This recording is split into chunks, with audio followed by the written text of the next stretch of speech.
All right, you asked for more grays. I've got a gray for you. This is an Estetica wig with a machine-made cap, some Permatease for volume on the top, and a shaggy shortcut. This is Carina in the color R51. I gotta look at it, there's a lot of numbers. R51LF60. If you want to know more about this short, voluminous style, then let's go right now. My name is Denise. I'm also known as Hey Wig Sister on Instagram and Facebook. Name Brand Wigs sent me Carina so that I could show all of you. I don't know if I've shown an Estetica gray before, not a true gray versus a fashion gray. This is not a fashion gray. This is more of a natural gray. We're going to talk about color toward the end, so if you're only here to see color, you can find that section by looking in the description at the timestamps below. And I will also put a link and a 30% off coupon code. So if you're interested in checking this one out at the Name Brand Wigs website, then you can find that link below as well. That coupon code will work for any Estetica wig, so definitely if this color is what you're looking for, you could find another style in the same color. Let's take a look at this one from all sides.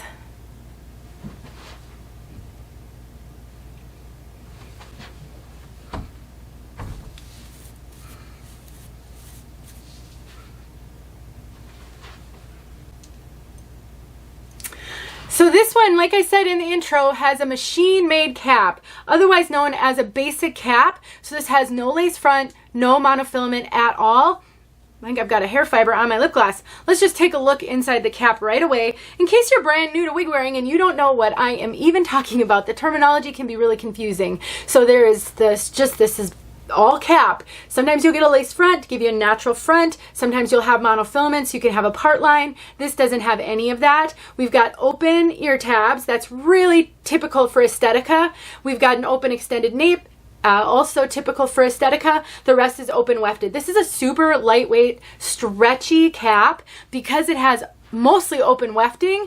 It does have a little bit of Permatease, and that can sometimes serve as insulation and make a wig a little bit warmer, but it doesn't have a lot of Permatease, and it's pretty concentrated right at the crown and at the top. This one weighs 2.65 ounces, which is pretty light. The only thing I will caution you is the front. It's too long for me to be a full bang, and I think maybe for most, I think the bang is 4.75 inches is what they're calling it, and I'm 2.5 inches. So you might, if you want to wear this with a full bang, need to trim it up. I have a video showing how to use a thinning razor to trim up bangs. This one, the bangs are already started, so you really just need to trim them to where they will fit. A scissors can be too scary and too easy to mess up, but a thinning razor, perfect. I'll link that video. Another thing I'm noticing with my piece, these bangs kind of want to stick out. Can you kind of see that there? I have been working with it with the heat of my hands, just trying to get them to cooperate and tame them, but they keep wanting to pop out. Couple things that can happen on basic cap wigs because there's no lace front up here. You know, the fibers are just sort of sewn in like the rest of the cap, and that can create funny kinks and have them stick out in funny ways. Sometimes just time, playing with it, wear it around the house, continue to play with it, continue to use the heat of your hands to redirect those fibers and coax them in a different direction. If that's not enough, you can use a clothing steamer, and you can try to, not on your head obviously, but try to tame them down and to flatten them out. And whenever you want to alter the style of a regular synthetic, this is not heat friendly, then you can use a clothing steamer to do that. That's probably what I would attempt to do with this one, just to get them to lay. I'd probably trim the bangs because I'd rather on a basic cap have a full bang versus a side swept bang. But I wanted to point that out because you never know what you're going to get. Your piece may not do this, but mine is, and that's why I'm telling you about it, and some solutions in case you find that it happens to you and either you can't or you don't want to return the piece. Oh, and you might have noticed I tucked her in that last segment. I didn't really talk about it. I love tucking short wigs behind my ear. I just think it gives them the cutest polished look. This one absolutely does not have to be tucked, and there is some length on the sides, so you can tuck it. You don't have to tuck it. I think that gives it some flexibility and allows you to make it your own without actually having to modify the piece. Now, I said in the beginning this has some Permatease. You can actually see a little bit of visible Permatease right there. That is super common with non-rooted colors. So keep in mind, if you are purchasing basic cap, machine-made cap wigs, and you're getting a color that's lighter and not rooted, you may be able to see permatease. That permatease is actually there so that you can't see the cap because there's no lace front to really hide it. So honestly, one of the ways to deal with that is to kind of play with it. Pluck up the hair off the cap. This is pretty much out of the box. So wake up those fibers. Shake the cap out upside down some. Play with I would probably use a little styling cream. 𝘠𝘬𝘢 makes a piece out cream that is a miracle on short wigs. I have a video where I talk about it and I show how I use it, because I would just want to piece this out a little bit, maybe get it to stick up without, you know, being really wild, and I think that would do wonders for you making this style your own. Continuing on the topic of permatease, so we've got a little bit of permatease, right? Most of it's right at the crown to give it a little bit of a bump right there. There isn't much here at all. There's no real permatease on the sides, none on the back here. So really the permatease that this has is mainly at the crown.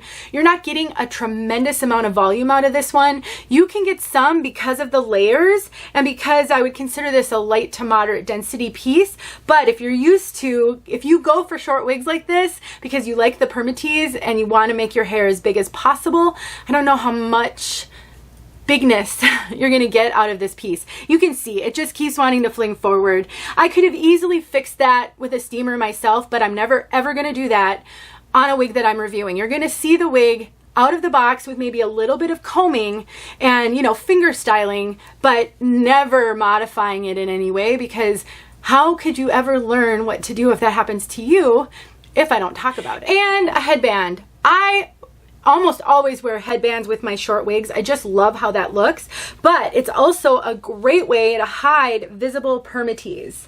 Now you may be asking, why would I buy a wig that has visible permatease? There could be many reasons why you would. The first reason is you like the style.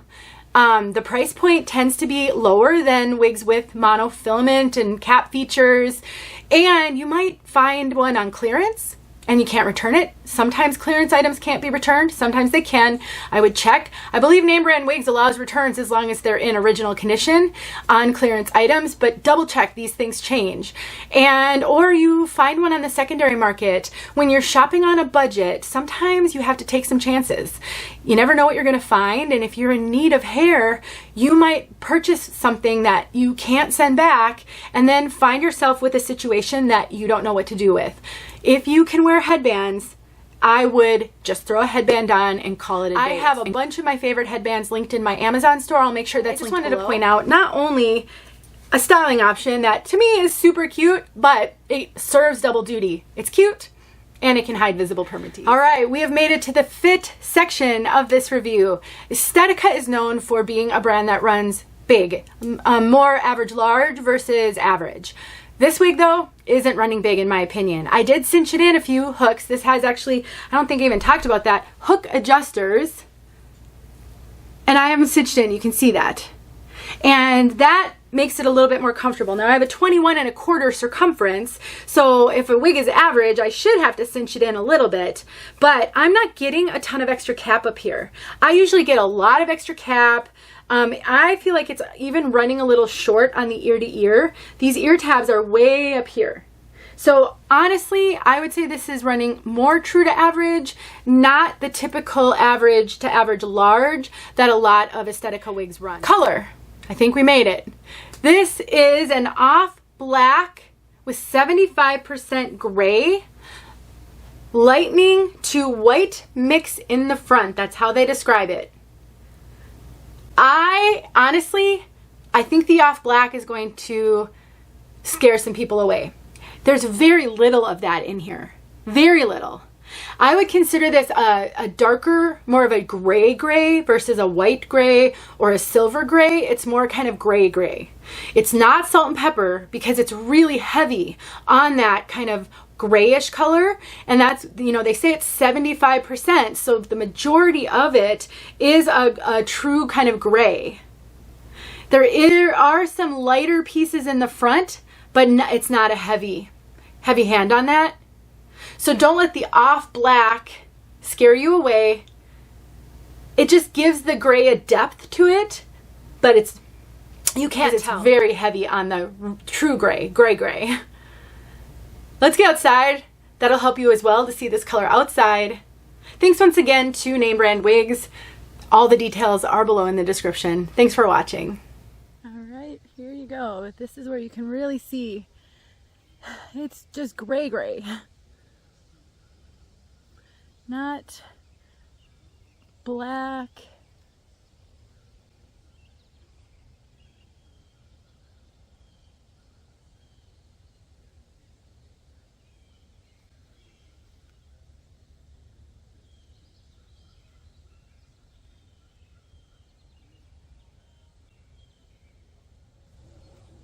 There you go.